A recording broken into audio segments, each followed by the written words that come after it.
თქვენ ალბათ ფიქრობთ, რომ მობილური თამაშების რეკლამები ყალბია, რადგან დეველოპერები უბრალოდ მათი გაკეთება ცუდად გამოსდით.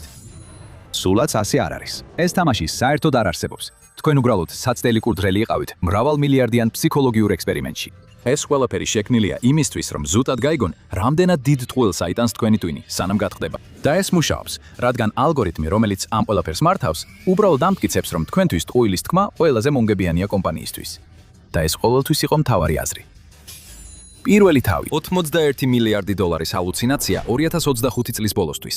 მობილური თამაშების ინდუსტრია დაუძლეველი ჩანდა. ამ წელს მან 81.8 მილიარდ დოლარს გადააჭარბა, რაც თითქმის გაუტოლდა ყველა სხვა აპლიკაციის საერთო 85.6 მილიარდ დოლარს. ეს თამაშები ტრადიციული კონსოლის თამაშების მსგავსად არ არის შექმნილი. ისინი შექმნილია მოკლე, სწრაფი ციკლებისთვის. განკუთვნილია ისეთი გაფანტული მომენტებისთვის, როგორიცაა ავტობუსში ყოფნა, რიგში დგომა ან სხვა საქმეებს შორის. და როცა თამაში დაიწყებ, ის დიდხანს ერთ თამაშად არჩება, რადგან მობილური თამაშების საიდუმლო იარაღი გეიმპლეი კი არა, რეკლამაა. ეს თამაშები ყველა დაკავშირებულია ინტერნეტთან, რაც საშუალებას იძლევა მრავალმომხმარებლიანი რეჟიმითა და ქულების შეჯიბრებით ისარგებლო, მაგრამ ეს ასევე აძლევს თამაშს და მის რეკლამის განთავსებლებს საშუალებას მოთამაშეებს დაუკავშირდნენ მათი ქმედებების მიხედვით. ალგორითმი იცის, რა ტიპის თამაშები მოგწონს და შემოგთავაზებს შენს შემდეგ დამოკიდებულებას. ეს თამაშები განსაკუთრებით ცნობილია მათი ემოციური ანიმაციური რეკლამებით. მხოლოდ ერთი პრობლემაა. თამაშები არ არსებობს. ამ თამაშების უმეტესობა ძალიან გავს ერთმანეთს. აგებულია მარტივ უსასრულო თავსატეხურ ციკლებზე, ძირითადად Candy Crush-ის მიერ პოპულარიზებული 3 ერთნაირის შეხამების ფორმატის ვარიაციებით. ეს ჩვეულებრივ კომბინირებულია გარკვეულ კონკურენტულ ელემენტთან, სადაც არის უფრო დიდი მოთამაშეთა საზოგადოება ან სამყაროს აშენების ელემენტი. მაგრამ რაც ჩვეულებრივ აკლია, არის სწრაფი ტემპის მოქმედებაზე დაფუძნებული გეიმპლეი, რომელიც რეკლამაში იყო ნაჩვენები. მაშ რატომ არიან მობილური თამაშები ასეთ ცუდები საკუთარი თამაშების მარკეტინგში? სინამდვილეში ესე არ არის. ისინი ზუსტად იმას აკეთებენ, რაც სურთ. ეს მოტყუებითი რეკლამები არ იქნება კოსტიუმებში ჩაცმული კაცების მიერ, რომლებიც მორიგ დიდ სარეკლამო კამპანიას წარადგენენ. ისინი იქნება მაღალი სიხშირის ალგორითმების მიერ, რომელთა ერთადერთი მიზანია მიიღონ დაწკაპუნებები და ამისთვის მიმართონ ნებისმიერ ხერხს. თუ მოტყუებითი რეკლამები ოდნავ უკეთეს შედეგს აჩვენებს, ვიდრე პატიოსანი რეკლამები, მთელი სარეკლამო ბიუჯეტი მიდის იმ მოდელზე, ხოლო პატიოსანი რეკლამა იფარება. ფოილები არა მხოლოდ ფართოდ გავრცელდება, ისინი ავტომატიზებულია და რამდენიც არ უნდა იყოს საჩივარი, ეს ვერაფერს შეცვლის, სანამ დაწკაპუნების მაჩვენებელი ოდნავ უფრო მაღალია. მანქანა ჩვენს ინსტინქტებს ოდნავ ზედმეტად კარგად იგებს, მაგრამ როგორ მივედით აქამდე? მეორე თავი 99 ცენტიანი სასაფლაო. მობილური თამაშები პოპულარული გახდა 2000-იანი წლების ბოლოსა და 2010-იანი წლების დასაწყისში, როდესაც სმარტფონები ფართოდ გავრცელდა. მანამდე მობილური თამაშები ძირითადად მარტივი ჩაშენებული თამაშებით შემოიფარგლებოდა, როგორიცაა Snake. მაგრამ როგორც კი აპლიკაციების მაღაზიები გამოჩნდა, ყველაფერი შეიცვალა. ადამიანებს შეეძლოთ სრულფასოვანი თამაშების პირდაპირ ტელეფონზე ჩამოტვირთვა, ხშირად უკვე ასობით მზა დონით. კონსოლების სამყაროსთან შედარებით, ეს თამაშები საოცრად ხელმისაწვდომი იყო. ბევრი მათგანი მხოლოდ 99 ცენტად გამოდიოდა, რაც მათ მილიონებისთვის მყისიერად ხელმისაწვდომს ხდიდა. და ეს ყველაფერი ჯამში დიდ შედეგს იძლევა. თამაშების ახალი ერა უზარმაზარი ჰიტი გახდა და რამდენიმე პროექტი განსაკუთრებით გამოირჩეოდა. Cut the Rope-მა ფიზიკაზე დაფუძნებული თავსატეხების ეპოქა დაიწყო. მაგრამ ეს არაფერია Angry Birds-ის launcher თამაშთან შედარებით, რომელიც ნამდვილ სენსაციად იქცა და საბოლოოდ არა მხოლოდ უამრავი სპინ-ოფი, არამედ ფილმების სერიაც კი მიიღო. მაგრამ ეს არ იყო ერთადერთი გზა, რომლითაც თამაშები ფულს აგროვებდნენ. თამაშებმა, როგორიცაა Capcom-ის Smurf Village და Pocket Gems-ის Top Pet Hotel-ი, მიკროტრანზაქციების მოდელი დაამკვიდრეს. მომხმარებლებს შეეძლოთ რამდენიმე დოლარის გადახდა სპეციალური უპირატესობებისთვის, მაგალითად, ერთჯერადი გაძლიერებებისთვის, ან დონეების გამოტოვების საშუალებებისთვის. მალე, ამ დამოკიდებულების გამომწვევ თამაშებში აპლიკაციის შიგნით შეძენები იმდენად გაიზარდა, რომ თავდაპირველი თამაშის ყიდვიდან მიღებულ თანხას ბევრად აჭარბებდა. თამაშის დამოკიდებულების გამომწვევი ბუნება ამარტივებდა კიდევ რამდენიმე დოლარის დახარჯვას და ფიქს, რომ ამაზე ხვალ იფიქრებდნენ. ამიტომაც გადაწყვიტეს შუამავლის მოშორება. Angry Birds Tomb და Cut the Rope Tomb ყველა გააოცეს იმით, რომ განაცხადეს, თვითონ თამაში უფასო იქნებოდა. მაგრამ თუ რაღაც უფასოა, ეს ჩვეულებრივ ნიშნავს, რომ პროდუქტი შენ ხარ. თამაშისთვის ყველაზე ძვირფასი რესურსი ისაა, რომ შეგიყვანოს თამაშში და ფულის დახარჯვაზე გწდუნოს. ყურადღება კარგი თამაშის დიზაინიდან გადაიტანეს იმაზე, რომ ხალხი თამაში შეენარჩუნებინათ როგორც მუდმივი შემოსავლის წყარო. ამისთვის მხოლოდ ერთი დაწკაპუნება იყო საჭირო. ვიდეო თამაშებისთვის ახლა ყველაზე მნიშვნელოვანი მეტრიკა არის თითო ინსტალაციაზე ღირებულება, ანუ CPI. ეს არის ფიქსირებული თანხა, რომელსაც რეკლამ დამფინანსებელი უხდის გამომცემელს ყოველ ჯერზე, როცა მომხმარებელი რეკლამიდან თამაშს დაინსტალირებს. ქმედებაზე ღირებულებისგან, ანუ CPA-სგან განსხვავებით, სადაც გადახდა დამოკიდებულია უფრო ღრმა ქმედებებზე, მაგალითად შეძენაზე ან რეგისტრაციაზე, CPI-ის შემთხვევაში თანხა გადაიხდება მაშინვე, როგორც კი ინსტალაცია მოხდება. ეს ნიშნავს, რომ ერთი დაწკაპუნებაც კი საკმარისია, რომ გამომცემელმა თანხა მიიღოს. ეს მოდელი ხელს უწყობს სარეკლამო კამპანიებს, სადაც მომხმარებელი ვიზუალურად მოტივირებულია ყურადღება გადაერთო თამაშის გაყიდვიდან თამაშის იდეის გაყიდვაზე. და შემდგომი სარეკლამო კამპანიები მხოლოდ კლიკბეითით არ შემოიფარგლებოდა, ისინი ადამიანის ტვინს ჰაკავდნენ. მესამე თავი, ზაიგარნიკის მახე. თანამედროვე მობილური თამაშების კლიკბეით ჯოჯოხეთი შეიძლება თავისი დიზაინის ლოგიკის ნაწილი გეშტალტ ფსიქოლოგიიდან იღებდეს. ყველაფერი დაიწყო მაშინ, როდესაც საბჭოთა ფსიქოლოგმა ბლუმა ზაიგარნიკმა რესტორანში ფსიქოლოგიური ფენომენი დააფიქსირა. მის მინტანს უჭირდა იმ შეკვეთების დეტალების დამახსოვრება, რომლებიც უკვე შესრულებული იყო. მაგრამ არანაირი პრობლემა არ ჰქონდა მათი დამახსოვრებისას მაშინ, როცა რესტორანი გადატვირთული იყო. ამანობით მას შეექმნა ექსპერიმენტების სერია, რომელმაც ერთი დასკვნა გამოიტანა. დაუსრულებელი ამოცანები ადამიანების გონებაში უფრო მეტად რჩება, ვიდრე დასრულებული. ეს კვლევა გამოყენებულიც კი იქნა სკოლებში შესვენებების დასასაბუთებლად, რაც მიუთითებს, რომ ინტენსიური გაკვეთილების დროს მოკლე შესვენებები არ ამცირებს სწავლის ტემპს და შესაძლოა მეხსიერების შენარჩუნებასაც კი აუმჯობესებდეს. ეს პრინციპი ასევე ჩანს პროგრამული უზრუნველყოფის დიზაინშიც. საწესის გაცნობის პროცესები ხშირად შეიცავს პროგრესის მინიშნებებს, რომლებიც მომხმარებლებს ახსენებს, რამდენად ახლოს არიან თითოეული ნაბიჯის დასრულებასთან. ეს ამატებს გეიმიფიკაციის ელემენტს, რადგან მომხმარებლები ცდილობენ მიაღწიონ 100%-ს და უფრო მეტად რჩებიან ჩართულები პროცესის დასრულებამდე. მაგრამ როგორც ბევრი რამ, ეს შეიძლება გამოყენებულ იქნას როგორც კარგისთვის, ასევე ბოროტებისთვის. შენოდეს მე შეგიმჩნევია, რომ უმეტესობა მობილური რეკლამებისა, რომელსაც აწყდები, აჩვენებს პერსონაჟს, რომელიც საშინლად მართვდება. უბედური სახლის მფლობელი ცდილობს ამოიღოს პინები, რომ გაათავისუფლოს ოქრო თავის სხვენში, მაგრამ შემთხვევით გამოუშვებს მდუღარე ლავას. საეჭვო სახლის დიზაინი რომც არ გავითვალისწინოთ, ეს პირდაპირ ეწინააღმდეგება იმას, თუ როგორ რეკლამირდებოდა ადრე სამაგიდო თამაშები. როგორც წესი, რეკლამა მთავრდებოდა ერთი ბავშვის გამარჯვებით და ზეიმით. ეს რეკლამები ხშირად ნეგატიურ ნოტაზე მთავრდება, რადგან სურთ, რომ თავად გადაჭრათ პრობლემა. რეკლამის ეს სტილი მაყურებელში რამდენიმე უნიკალურ ფსიქოლოგიურ ეფექტს იწვევს, რაც ზრდის ალბათობას, რომ ისინი დააწკაპებენ რეკლამას და დაიწყებენ თამაშს. პირველ რიგში ზაიგარნიკის ეფექტი ამოქმედდება და თამაში უფრო დამამახსოვრებელს ხდის, რადგან დავალება წარმატებით არ შესრულდა. მეორე მხრივ მაყურებელი ფიქრობს, მე ამას შევძლებდი. შემდეგ ისინი საკუთარ თავს უფრო კომპეტენტურად აღიქვამენ, ვიდრე ის მოთამაშე, რომელმაც ეს საწესის შეცდომა დაუშვა, რაც ჩვეულებრივ საკმაოდ აშკარაა. ეს ქმნის გონებრივ მოუსვენრობას, რაც მაყურებელს უბიძგებს ჩაერიოს და გამოასწოროს შეცდომა. და ამით ისინი უკვე ჩართულები არიან. მეტი არაფერია საჭირო. 2020 წლისთვის ბაზარი მთლიანად შეიცვალა. სათამაშო აპლიკაციების უმეტესობა უფასო იყო სათამაშოდ და თითქმის ყველა შეიცავდა მიკროტრანზაქციებს. ალგორითმის მიერ მომხმარებლის აქტივობის თვალყურის დევნების და ამ მოტყუებითი მარკეტინგ ტაქტიკების გამოყენების კომბინაციამ გამოიწვია ის, რომ სოციალური მედია დაიფხრეს ამ თამაშებმა, თითქმის ყველა მსგავსი ტაქტიკებით. თუ ამ პოსტებიდან რომელიმეს კომენტარებში შეხვალდით, უამრავ ადამიანს ნახავდით, რომლებიც ჭიოდნენ, რომ თამაში ეს თავსატეხები საერთოდ არ იყო და მათ თაღლითობად მოიხსენიებდნენ. ეს იმდენად აშკარა მანიპულაციაა, რომ გონია უნდა იყოს არალეგალური.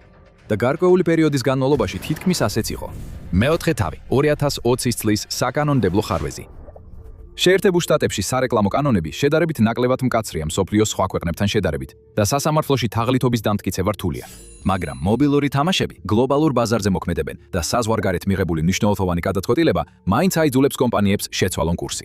დიდი ბრიტანეთის სარეკლამო სტანდარტების სააგენტო, ანუ ASA, პასუხისმგებელია რეკლამების ზედამხედველობაზე მსოფლიოს ერთ-ერთ ყველაზე დიდ ბაზარზე. სააგენტო განსაკუთრებით მკაცრია, როდესაც საქმე ბავშვებზე მიმართულ მოტყუებით რეკლამას ეხება. და 2020 წელს მათ მკაცრი ზომები მიიღეს. ყურადღება გამახვილდა მსოფლიოს ერთ-ერთ უმსხვილეს მობილური თამაშების დიზაინერზე, ირლანდიაში დაფუძნებულ Playtrix-ზე. ამ თამაშებში Homescapes და Gardenscape-ში იყო რეკლამები, სადაც მთავარი გმირები სიკვდილის მახეებს ებრძოდნენ და რთულ სიუჟეტურ ეპიზოდებს თამაშობდნენ. მაგრამ რეალურად ორივე თამაში იყო სტანდარტული სამში შეხამების ტიპის თამაში, სადაც მოთამაშეები აგროვებდნენ ქულებს, რათა გაეუმჯობესებინათ სახლი ან ბაღი. ორივე თამაში იყო ღია დასასრულის, რაც მოთამაშეებს უსასრულოდ თამაშის და მიკროტრანზაქციების საშუალებას აძლევდა. მაგრამ რეკლამებში დაპირებული რთული გეიმპლეი საერთოდ არ არსებობდა. ASA-ის მიხედვით ეს კანონის დარღვევა იყო. 2020 წლის გადაწყვეტილება ორი კონკრეტული რეკლამის წინააღმდეგ იყო მიმართული, რომლებიც მოტყუებად ჩაითვალა და კომპანიას უბრძანეს შეეწყვიტა მათი გაშვება. მაგრამ ეს უფრო მთელი ინდუსტრიისთვის გაფრთხილებას ჰგავდა. მობილური თამაშების ბაზარი სულ უფრო მეტად ეკურნებოდა კლიკბეით რეკლამებს, რომლებიც საერთოდ არ გავდა იმ თამაშებს, რასაც ყიდნენ. თუ ეს ინსტრუმენტი აღარ იქნებოდა ხელმისაწვდომი, დიზაინერებს მოუწევდათ ან სრულიად ახალი მარკეტინგული მოდელის შემუშავება, ან თამაშების გადახალისება, ან მათ მაღალანაზღაურებად იურისტებს სამართლებრივი ხვრელი ეპოვათ. მესამე ვარიანტი აირჩიეს და საოცრად წარმატებულები აღმოჩნდნენ. 2020 წლის ASA-ის გადაწყვეტილება შეიძლება თამაშების მარკეტინგის ამჟამინდელი მოდელისთვის სასიკვდილოდ არ ტმაჯრერდეს, მაგრამ სინამდვილეში მან მოტყუებისთვის გზამკვლევი შექმნა. ASA-ის გადაწყვეტილებაში კონკრეტულად ეწერა, რომ თუ რეკლამაში ნაჩვენები gameplay არ გავდა რეალურ თამაშში არსებულს, მისი გამოყენება დაუშვებელი იყო. მაგრამ მთავარი ის არის, რომ გადაწყვეტილებაში არ იყო მითითებული, რამდენი ნაწილი თამაშისა უნდა შეიცავდეს in gameplays. ამიტომ ბევრმა თამაშმა მხოლოდ მინიმალური მოთხოვნა დააკმაყოფილა, რომ კანონიერად შეესაბამებინა ASA-ის წესებს. ეს თვალისმომჭრელი თამაშები რეკლამებიდან ხანდახან მხოლოდ მოკლე მინი თამაშებად იქცეოდა, რომლებსაც ყოველ 50 დონეზე ერთხელ თამაშობდი. ეს უბრალოდ კიდევ ერთი რამ იყო, რასაც მომხმარებლები ყოველი სამში შეხამების დონისა და მიკროტრანზაქციის შემდეგ ნელ-ნელა უახლოვდებოდნენ. მოტყუების თამაში გრძელდებოდა და ამან ფინანსური წარმატების კარები ფართოდ გააღო. მეხუთე თავი. არბიტრაჟის მანქანა. გადაწყვეტილება კომპანიის ბიზნეს მოდელის წინააღმდეგ, როგორც წესი დამანგრეველი დარტყმაა. მაგრამ როგორც ჩანს, Playtrix-ზე ეს არ იმოქმედა. 2016 წლისთვის კომპანიას წლიური შემოსავალი $400 მილიონ მეტი ჰქონდა. სულ ცოტა ხანში მას შემდეგ, რაც Homescapes და Garnscapes გამოჩნდა ბაზარზე, მაგრამ 2023 წლისთვის ეს მაჩვენებელი $2.8 მილიარდ მეც მიაღწია. კომპანია მობილური თამაშების პრემიუმ სექტორის მეფე იყო და ეს თითქმის მთლიანად მის მოტყუებით რეკლამებს უნდა დაემადლოს, რომლებიც თამაშის პროცესს აჩვენებდნენ. როგორც კი მიხვდა, როგორ აეცილებინა ASA-ის გადაწყვეტილება, ყველაფერი წინ წავიდა და მალევე გაჩნდა უამრავი მიმბაძველი. სხვა სათამაშო კომპანია Magic Tavern-იც მალე ანალოგიურ წარმატებას მიაღწია. თამაშები ხშირად აჩვენებდა მოთამაშეებს საცოდავი ქალების სურათებს, რომლებსაც გარდასახვა ან თავშესაფარი სჭირდებოდათ და მომხმარებლებს მოუწოდებდნენ დახმარებოდნენ მათ. ეს კიდევ ერთი ტაქტიკა იყო ამ თამაშების მხრიდან. ემოციებზე თამაში არ არსებული ადამიანის ტანჯვით. მიუხედავად იმისა, რომ მომხმარებლები გაბრაზებულები იყვნენ, რადგან თვლიდნენ, რომ ატყუებდნენ, ეს მოდელი მაინც მუშაობდა. ყველაფერი ერთ რიცხვზე იყო დამოკიდებული. მოგესალმებით, მომხმარებლის მოზიდვის არბიტრაჟის რთულ მათემატიკაში. აქ უკვე მნიშვნელოვანი ხდება ინსტალაციაზე დანახარჯი. მიზანია მომხმარებელზე მეტი შემოსავალი მიიღო, ვიდრე მისი მოზიდვა გიჯდება. რადგან ინდივიდუალური მომხმარებლისგან მიღებული შემოსავალი ძალიან არაპროგნოზირებადია, განსაკუთრებით უფასოდ სათამაშო თამაშებში, კომპანიებს სჭირდებათ სწრაფი და იაფი მოზიდვის პროცესი. ამან გამოიწვია clickbait რეკლამებში სულ უფრო დაბალი სტანდარტებისკენ რბოლა, რომლებიც მაყურებლებში სასწრაფოობის შეგრძნებას ქმნიან. და ეს იმუშავა. მობილური თამაშების რეკლამების ამჟამინდელ მოდელს მოტყუებითი, ზოგჯერ კი პირდაპირ თაღლითური უწოდეს, მაგრამ წარუმატებლად ვერავინ დაასახელებს. Upscroll clickbait რეკლამებით გავრცელებულ უფასო თამაშებსა და იმ დამკვიდრებულ RPG და თავსატეხ თამაშებს შორის, რომლებიც გულწრფელად აჩვენებენ საკუთარ gameplays, მხოლოდ გაიზარდა. ბოლო კატეგორიას თითო მომხმარებელზე დაახლოებით $5-დან $10 ღირებულების CPI აქვს, იმ იმედით, რომ ისინი გრძელვადიან პერსპექტივაში დარჩებიან და ინვესტიციას გააგრძელებენ. მაგრამ Match 3 ტიპის თამაშებს, როგორიცაა Homescapes, გაცილებით მაღალი CPI აქვთ და თითო მომხმარებელზე ჩვეულებრივ $2-დან $5 ჯდება. ეს მხოლოდ მათი თამაში მოზიდვის საფასურია. ამ თამაშებს სასტიკი მოთამაშეთა შენარჩუნების მაჩვენებელთან უწევთ ბრძოლა, მაგრამ ეს შეიძლება არც კი იყოს მნიშვნელოვანი. მობილური თამაშების ინდუსტრიის ბინძური პატარა საიდუმლო ისაა, რომ ისინი თამაშს რეალურად თქვენ არ ყიდიან. ისინი თავიანთ რეკლამის დამკვეთებს თქვენ ყიდიან. უმეტესობა ამ თამაშებს უკავშირდება საერთო ქსელის მეშვეობით, ყველაზე ხშირად Google-ის ან Facebook-ის ანგარიშებით. ეს ნიშნავს, რომ როგორც კი პირველ თამაში დარეგისტრირდებით, კომპანიას უკვე აქვს თქვენი მონაცემები და ისინი და მათი სარეკლამო პარტნიორები იზრუნებენ იმაზე, რომ კიდევ უფრო მეტი მსგავსი რეკლამა მიიღოთ. ისევ იმავე ხრიკებით ცდილობენ შეგიტყვონ ახალ სპირალში. მაგრამ ეს ჩვეულებრივ არ მუშაობს. აბსოლუტური უმრავლესობა, ვინც ამ თამაშებს ჩამოტვირთავს, მალევე ტოვებს მას, როცა მიხვდება, რომ ის რეკლამის დაპირებებს ვერ ამართლებს. ხალხი ხვდება, რომ ეს ტყუილია, მაგრამ მათემატიკა მაინც მუშაობს. როგორ? მეექვსე თავი ვეშაპის ნადირობა. თუ ამ ტიპის შეცდომაში შემყვანი რეკლამების შესახებ უმეტეს სტატისტიკას გადახედავთ, დაასკვნით, რომ ისინი სინამდვილეში ძალიან ცუდად მუშაობს. მობილური თამაშებისთვის შენარჩუნების მაჩვენებელი ძალიან დაბალია. ახალი მოთამაშეების 75%-მდე აპლიკაციას 24 საათში შლის. ეს არის ეგრეთ წოდებული მოთამაშეთა სწრაფი გადინება. შემოსვლის და გასვლის პროცესი, როცა ადამიანები ახალ თამაშს ცდიან და სწრაფადვე უარყოფენ მას. მაგრამ აქ მაჩვენებლები ბევრად უარესია, ვიდრე ფასიან თამაშებში, ან ისეთ თამაშებს, თუ რომელიმე სხვა სარეკლამო კამპანიას 75%-იანი წარუმატებლობის მაჩვენებელი ექნებოდა, მას უბრალოდ გადააგდებდნენ. თუმცა ეს საერთოდაც წარუმატებლობის მაჩვენებელი არ არის. 2020 წელს Tumblr-ზე ერთმა პოსტმა ვირუსულად გავრცელდა, სადაც ბანკის თანამშრომელი აღწერდა, როგორ მიიღო მისმა გუნდმა გაბრაზებული ზარი კლიენტისგან. მისი ბარათი თაღლითობის ეჭვის გამო დაბლოკეს და მას ახსნა სჭირდებოდა. მათ აუხსნეს, რომ ვიღაცამ თითქმის $5,000 დახარჯა პოპულარულ ვიდეო თამაშ Genshin Impact-ზე და მისი საბანკო ანგარიში აჩათარში თითქმის დაცარიელებული იყო. გარდა იმისა, რომ ეს თაღლითი არ ყოფილა, ეს თავად კლიენტი იყო. როგორც კი ბარათი გამბლოკეს, მან კიდევ $200 დახარჯა ამ თამაშში. დამოკიდებული ხასიათი და თამაშის დიზაინერის ოცნება. ასე წოდებული ვეშაპები თამაშის მომხმარებელთა 1%-ზე ნაკლებში ადგენენ, მაგრამ ხშირად მათი მოგების უმეტეს ნაწილს ქმნიან. ამ მოთამაშეებს, როგორც წესი, აქვთ ბევრი თავისუფლად დასახარჯი ფული, დამოკიდებული ხასიათი და მიდრეკილება ზედმეტად ჩაერთონ თამაშებში. როგორც კი ისინი დამოკიდებულები გახდებიან მობილურ თამაშზე, მარტივად შეუძლიათ კვირაში $100 დახარჯონ მიკროტრანზაქციებში. რადგან ისინი ხშირად მხოლოდ $1-დან $5-მდე ღირს, ადვილია საერთო ზემოქმედების უგულებელყოფა. ამ მოთამაშეების შენარჩუნება კლიკბეითური დაპირებებით, შეზღუდული დროის შეთავაზებებით და თვალის მომჭრელი ახალი ფუნქციებით, რომლებიც არსებითად იგივე თამაშს უბრალოდ ახალ საფარველს აძლევს, თამაშისთვის პრიორიტეტულია. მაგრამ არსებობს ერთი დემოგრაფიული ჯგუფი, რომელიც ყველაზე მეტად რისკის ქვეშაა. ბოლო წლებში მობილური თამაშების ერთ-ერთი ყველაზე დიდი პრეტენზია სწორედ ბავშვებისთვის ამ ჟანრის მიმზიდველობა. ისინი ხშირად იზიდავს თვალის მომჭრელი დიზაინები და მათ არ იციან, როგორ აკონტროლონ თავი იმავე დონეზე. და რადგან ამ შიდა შესკითხვებიდან ბევრი ერთი დაწკაპუნებითაა შესაძლებელი, ბავშვი მშობლის ტელეფონით მარტივად შეძლებს $100 ხარჯის დაგროვებას. ამ ხარჯების დაბრუნება ხშირად რთულია. დიდი ტექნოლოგიური კომპანიები ჩვეულებრივ ამტკიცებენ, რომ მშობლები არიან პასუხისმგებელნი თავიანთი შვილების ონლაინ აქტივობის მონიტორინგზე. მაგრამ, როდესაც უკმაყოფილება საკმარისად ძლიერდება, საზიარდება საზოგადოებრივი ზეწოლა, ზოგჯერ აიძულებს მათ გადახედონ საკუთარ გადაწყვეტილებებს. ასე რომ, თამაშებს არ უჭირთ თქვენი დაკარგვა, სანამ ისინი არ დაკარგავენ თავიანთ ვეშაპებს. ვეშაპები კაზინოებისთვის ჩვეულებრივი მოვლენაა, სადაც მათთვის წითელ ხალიჩას აფენენ და ყველაფერს აკეთებენ, რომ კმაყოფილები იყვნენ. მაგრამ მობილურ თამაშებს ასე ძალიან არ უტევთ შომა. ალგორითმი ყველაფერს მათ ნაცვლად აკეთებს. ზოგიერთი თამაში, როცა ამჩნევს, რომ ტოპ მოთამაშე თამაშს ჩამოშორდა, მას რეკლამების სახით უგზავნის სხვადასხვა სიახლეების ლენტაში. ეს შეიძლება იყოს სახიფათო მდგომარეობაში მყოფი, ან მყოფი, ან მტირალი პერსონაჟის სახით, რათა ემოციური გავლენა გაზარდოს და მოთამაშე დაბრუნდეს. და ამით მახე უკვე დაგებულია. და ახალი ტექნოლოგიების წყალობით, ეს მალე მისგან თავის დაღწევა შეუძლებელი გახდება. მეშვიდე თავი, მათგვარა ხელოვნური ინტელექტი.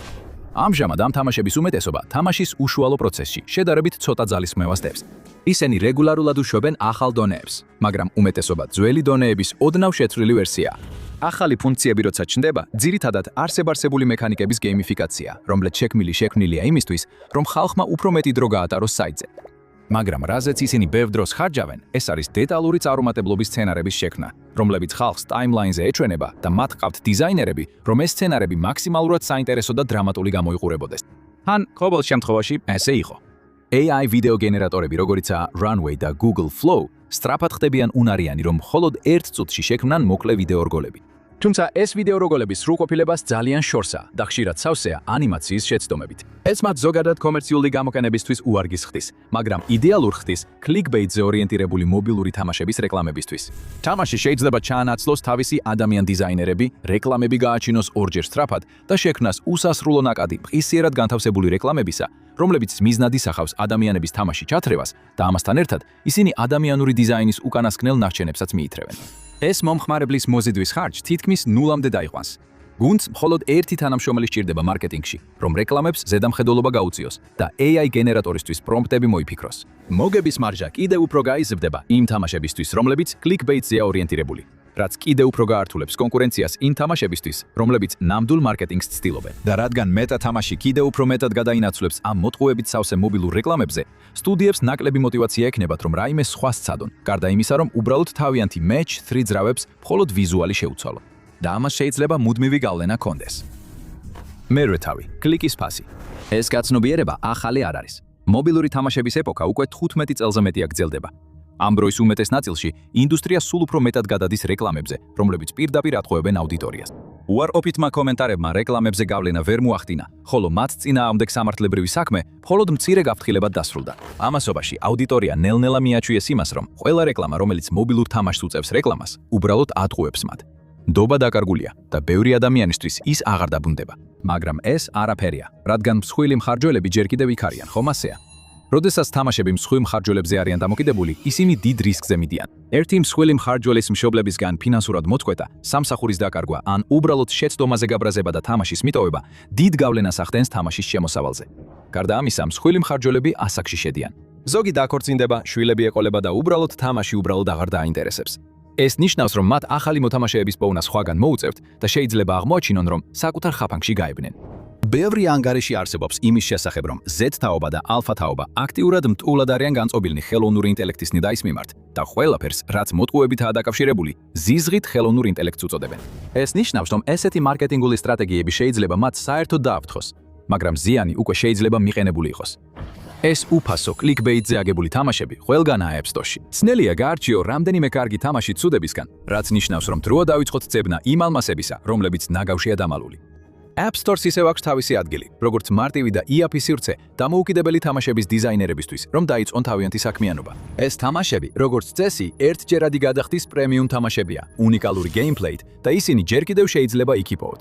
უბრალოდ ჯერ უამრავ clickbait-ს უნდა გადაავლოთ თვალი. მობილური თამაშები შეიძლება ანგარიშსწორების ზღვარზე იყოს, მაგრამ ისინი ერთადერთები არ არიან, ვინც საეჭვო პრაქტიკის გამო უკუგებას გრძნობს.